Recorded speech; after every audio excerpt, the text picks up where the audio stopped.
Hello and welcome to Eye on Oakland. I'm Chuck Moss, your host, and we're coming to you through the magic of StreamYard. We have a great guest today. We're going to talk with State Representative Tom Kuhn. I served with Representative Kuhn at the county board. He was a sort of a king of appropriations. He's a guy who asks the hard questions and the detailed questions. So we're going to have him get some hopefully some good detailed answers on what's going on up in Lansing. Welcome to the show, Representative. Thank you, Chuck. I appreciate the invitation to talk with you and to all the people who listen to your show. Well, you're getting used to being called representative yet? No. I got used to the titles. It was when they started calling me the Honorable Chuck Moss. I think, wait a minute, but it's like the Honorable Dave Barry, but it works out. I notice all the books behind you. You are an attorney. That must be helpful for you up dealing with legislation. Well, yes, Chuck, it would be helpful, but it's more frustrating seeing how some of these laws are made. Well, you're there 4 months now, so you're no longer a newbie. You know where the bathrooms are. You know the squash soup at Tropo's. So you're not just the fresh fish here. What's it been like? Shocking lack of transparency, shocking lack of openness. I know you served a long time at the local and county level. I served 28 years at the local level. Everything we did was open and transparent. We'd have, cities have 10 millions in budget. Counties have 100 millions in budget. The state has tens of billions, tens of billions in their budget, and nothing is open, nothing is transparent, and it's not right. Well, I know that tens of billions, of course, as I recall, the discretionary part of the budget wasn't even that big. It was like about $9 billion. Maybe it's more, but that's enough. So aside now, before we get into the sort of political and the procedural stuff, what's it actually like? You walk up to the Capitol, that big building, and you can say, "I work here." You walk onto the floor. It was always the coolest thing. How is that? That was always special to me. Yeah, honestly, Chuck, it's special that I get to sit there in the House of Representatives representing the citizens of my district. And it's also special that I have some really wonderful and intelligent and conscientious representatives sitting on each side of me. I have Mark Tisdale from Rochester and Rochester Hills on one side, and Donnie Steele from Bloomfield Township, Bloomfield Hills, and Orion on the other side. So yeah, it's a great honor, and it's a great privilege to be working with my colleagues up there. Yeah, Donnie's a good one. So you actually sit next to those guys. They're your seatmates. That's good. I gotta say though, you have I saw. Do you have a district office? Chuck, they do not allow district offices in the House of Representatives. So my office is up there in Lansing, right across from the Capitol. I never got a district office. They never get that to me. I would meet at Leo's Coney Island, like every other Friday, which was not bad because the food would be better at any kind of office I had. So your District 57? I remember that. I remember Troy used to be 41, and that was down, of course, on the fifth floor, whatever. I have a question for you now. What committees are you on? Chuck, I'm on appropriations, and I'm on 2 different subcommittees or 3 different subcommittees of appropriations. I'm on higher education and community colleges, where I'm the minority vice chair.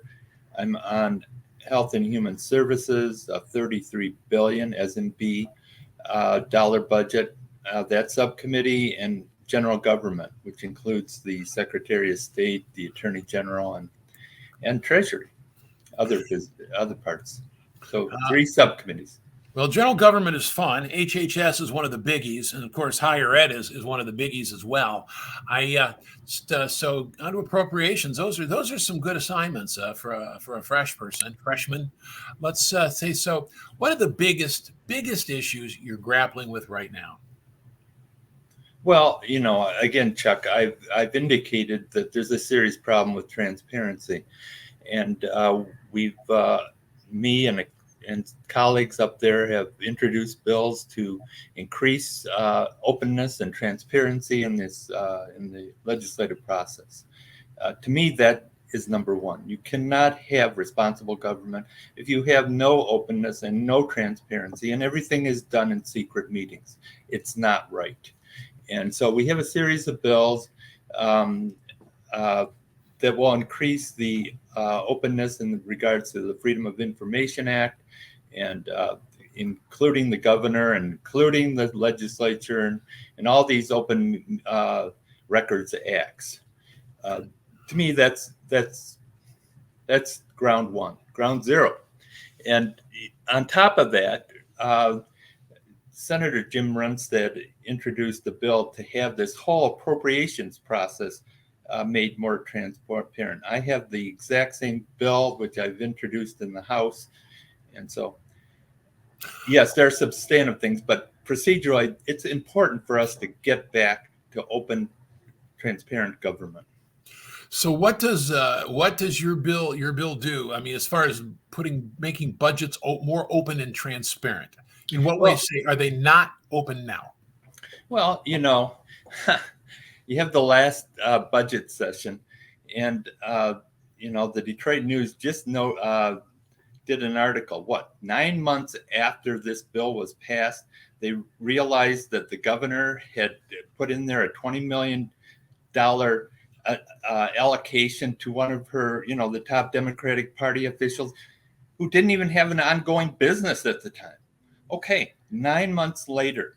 Okay, so the bill that I have introduced, and it's the same as Senator Runstead's, it requires that all these bills, anything that's a special appropriation, has to be given public notice 48 hours ahead of time, specific identification of who is introducing it, why it's introduced, community support, and make sure that the public have access to that.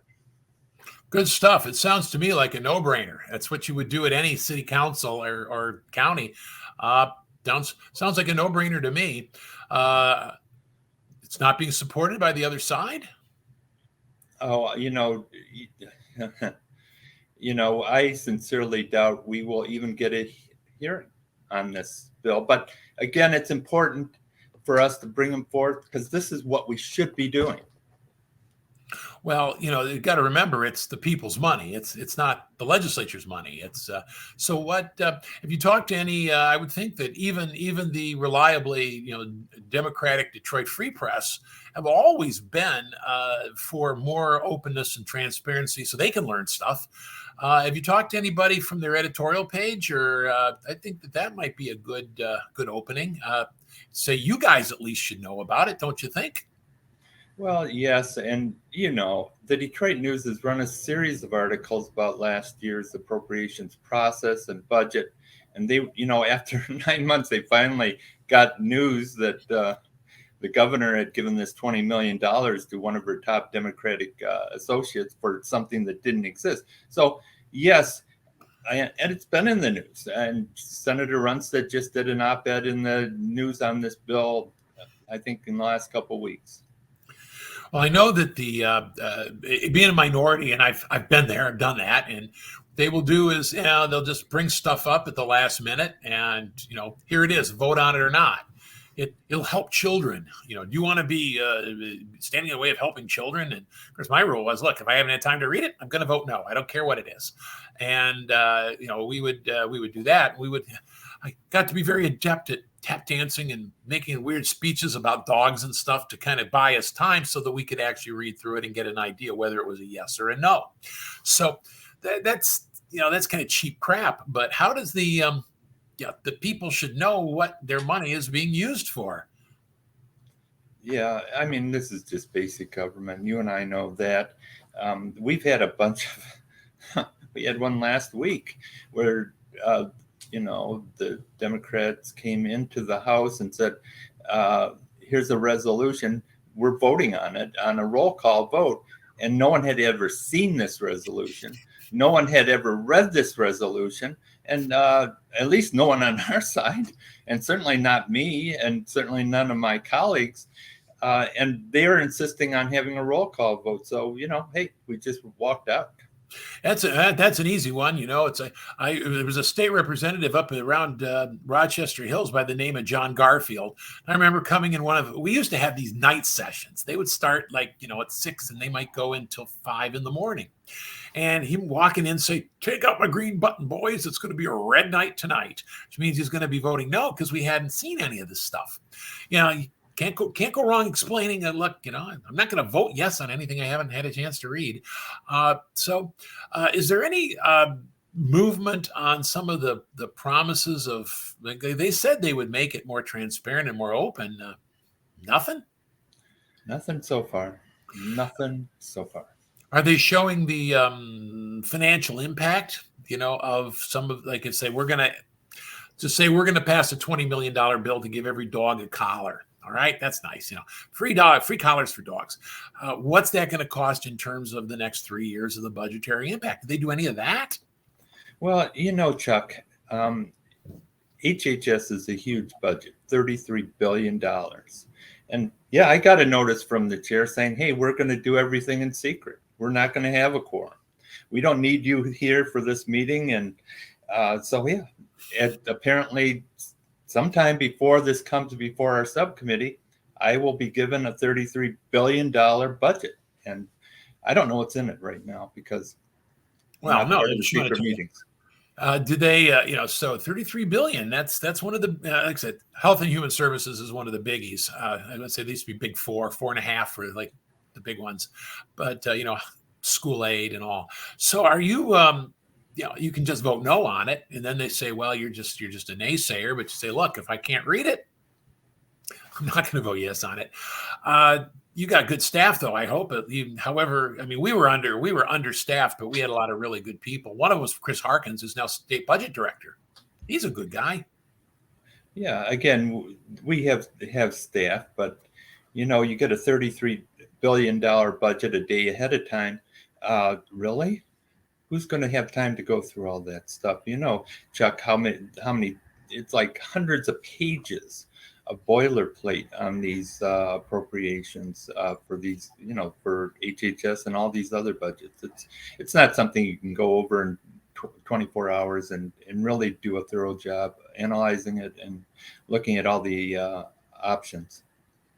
Well, no, and of course that's the point. I just want to ram it through. Now, are there any? I was going to say I would be talking at least to some of the like the free. I mean, the news. I know the news. Yeah, they're going to be at least their editorial page is fairly reliable on that stuff. But let's just take a quick. We're going to just about 30 seconds. Where I'm going to go from the sublime to the ridiculous. Where are you sitting? Where's your desk? My desk is right on the front row. Mark Tisdale is desk 1. I am desk 2. Donnie Steele is desk 3. So we sit right in the front, right next to the press at the front of the House of Representatives.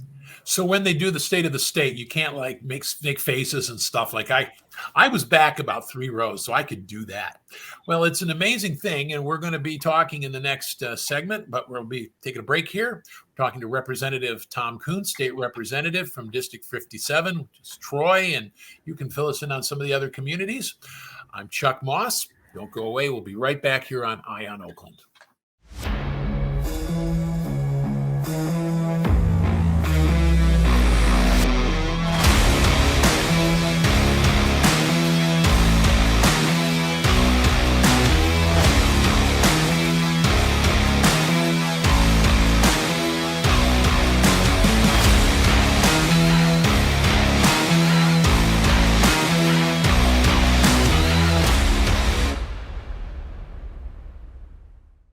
Welcome back to Eye on Oakland. We're talking with State Representative Tom Kuhn, District 57, which is Troy.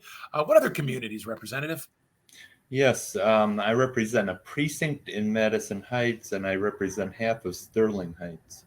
So you go over to Quinder, you get into Macomb. Yes, go over to Van Dyke, actually. We have a half of the city of Sterling Heights, a great community. I liked all my communities. They're very diverse. You have to believe there's like 60-70% first generation Americans in my district. We have a community that's dedicated to the opportunities and freedoms of our country, and I love the people that we have in our district. That's a great district too, and yeah, a lot of new Americans. It's fabulous. Well, when we were out on the break, we're talking about one of the responsibilities of the committee that you oversee is mental health, and you were talking about that. Can you elaborate on that? Sure, thank you. It's interesting. We had this is Lansing, and it is Lansing. Uh, we were having a hearing, and the chair allowed 5 minutes for the Mental Health Association of Michigan and Judge Milton Mack to come up and talk about some very, very serious problems in the area of mental health that needed funding. They gave him 5 minutes and no questions. Obviously, I followed up on it. And, what they wanted was something that's very, very basic. We need to have an early way to get people help. There's a serious mental health problem in our country and in our states and all our communities. We need to be able to intervene early. And what they had is a program called assisted outpatient treatment. It's been on the books. Been on the books since 2005. It was improved in 2018, and it's a great program. It allows a probate court, upon petition, early on, without somebody going out and shooting someone or killing someone or having a mental breakdown, early on to get mental health through the probate court system. They came in and they said, well, we need $12 million. 12 million. Okay. 12 million is 8 million less than they gave the governor's buddy for a non-existent business. But, 12 million to help implement this very, very beneficial program. They've gotten grants, outside grants, not state grants. Heavens no, the Mental Health Association doesn't contribute heavily in campaigns, so I guess they're not important in Lansing. To me, they are, but apparently not to certain others. But in any case, they got grants from outside of government to implement this full blast in Genesee and Calhoun County, and it's been incredibly effective. It helps people who have mental crisis early on. It allows them to someone to go through the courts, the probate courts, have them put on a plan of treatment, outside outpatient assisted treatment. And it's been incredibly successful where it's been implemented. The Mental Health Association and Judge Mack came in and said, we need $12 million to make sure that this is implemented everywhere in this state. It's a very small ask for something that's a huge problem. And we need to address it. And not, the way to address it is to get people help early before there's a tragedy. Well, post-COVID, we've, the idea of mental health has come, to the fore, and, Oxford and these things, these are people who needed to get help. 12 million, and they couldn't find that for something so important as mental health. Yeah. And, the other ask that they had was for $2 million for a navigator program for kids who have serious emotional disturbance. Okay, here's the problem. We have these parents, and they have a child with serious emotional disturbance. They are often very violent, and they are very, they're disturbed children, and they can't get through the bureaucracy. So the other thing that the Mental Health Association of Michigan asked for was $2 million for a program to help parents get help for their children who are in serious need. And I'm going to make an amendment whenever they bring the budget before our subcommittee and in the House Appropriations Committee to have these added to the budget. Well, one would think that at this point, especially post-Oxford, post-COVID, that the focus on mental health would be there. Yes, well, this is a small ask, in my opinion, given the enormous need that we have in our community and in our state. And it's hopefully they will support it. So okay, now to shift little gears here. I noticed that the new majority repealed right to work. Okay, I guess we're going to go back to the 1970s. If we can rebuild that economy, all the better. Maybe we can have next. We can be the lumber state, with eco-friendly buggies pulled by horses. Now, the question is, you're on the higher ed subcommittee, higher education. How is that going? A lot Well, of money goes to higher ed. yeah, a lot of money goes to higher ed for sure. And, uh, you know, the, it's the same kind of problem. They have had reporting requirements in the what they call the boilerplate, which is just the written language that is attached to the numbers of the funding. They require reporting and accountability, and those things have been just wiped out of the governor's proposed budget. And so it's a very serious problem from my perspective. We're giving uh, millions, billions of taxpayer dollars to these universities and colleges. There has to be reporting. And so, again, we will bring amendments asking that there be accountability for the huge amounts of money that the taxpayers give for our universities and colleges. Well, weren't you on the board of a community college? Oh, sure. I mean, I was at OCC for 12 years, and believe me, we did everything in the open. We did all the, no question about it. But part of the problem is this: we need to have actual reporting to the state of what they're spending the money on, because they're getting a lot of money from the state. Yes, they get a lot. The Oakland Community College gets a lot from our county taxpayers through the county tax, and through tuition as well. Well, this is just a little hint of the bugaboo I've had is the disproportionate growth of administrators and managers versus professors and instructors, both in position numbers and budget. I know U of M is particularly bad, but I can't imagine MSU is much better, or the other ones. Is that your taxpayer money isn't even going to teachers at the colleges. It's going to more and more and more and more administrative bloat. That might not be just a thought. DEI too. They're building a real big, extensive empire right now. Well, our kids are getting priced out as the expense goes up, or they have these crippling debts, and meanwhile they're spending the money on bureaucrats. Well, you're absolutely correct on that score. I saw the Wall Street Journal article where the U of M, I think, leads the country in having 150 bureaucrats added. That doesn't. I mean, that's like $10 million going to these the police bureaucrats. And there's no instead benefit of to the students. And there's no benefit for the students. It's not like you're getting your reduced class size or better. You just have more administrators going around telling everything. That might be something to look at. But what else are you working on? Any other bills? Yeah, we've got a bunch of bills. We're working with the county road commission. Roads are important.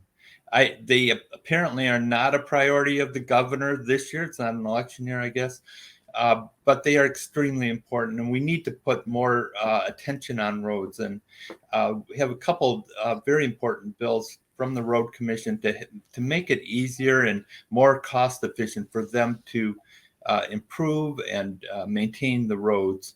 Also have a bill with the Macomb County Public Works Director, Candace Miller, to deal with what they call disposable wipes. They're flushed down toilets, and they're clogging up our system. It's causing tens of millions of dollars in rate, for ratepayers to clean out this junk. So we have a bill working with Candace Miller on that, and other the school superintendents have asked for a sinking fund bill. Certainly very supportive of that.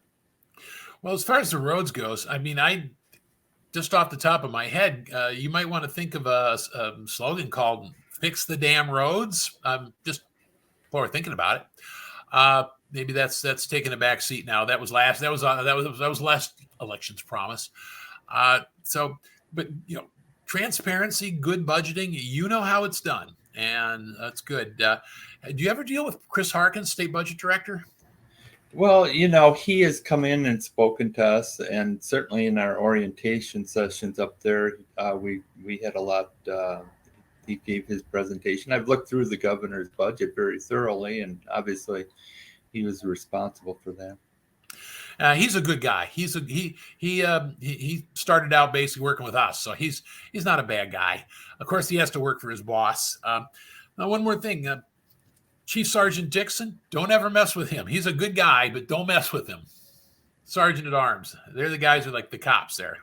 They are phenomenal, and they do a great job. I know this may come as a shock to you, Chuck, but they've done away with their traditional red suit coats and now are in black.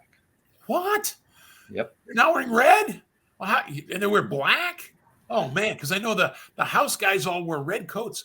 Senate guys all wear blue coats, and the red guys and the blue guys couldn't cross the rotunda, so that if somebody was making trouble on the Senate side, the House guys couldn't come over, and it was just like the Hatfields and the McCoys, or the Capulets and the Montagues, Jets and the Sharks. So what now, man? That's you got to put them back in the red coats. They look better that way. Now I just have one piece of advice. And this was given to me by Bill Bullard, who was state rep and then state senator for years. He said, enjoy every minute. It's truly a remarkable thing you're part of, and it's over way too fast. So final words on what you're working on, what you want to kind of sum it up? Well, thank you, Chuck. And again, I appreciate the opportunity to speak with you and to the residents out there. And certainly it is a huge, huge honor to represent our citizens up in the state capitol, and hopefully we'll be able to make some real progress on openness and transparency and mental health. When you first got there, what was the thing surprised you the most? As I said, Chuck, I'm just amazingly shocked at the lack of transparency.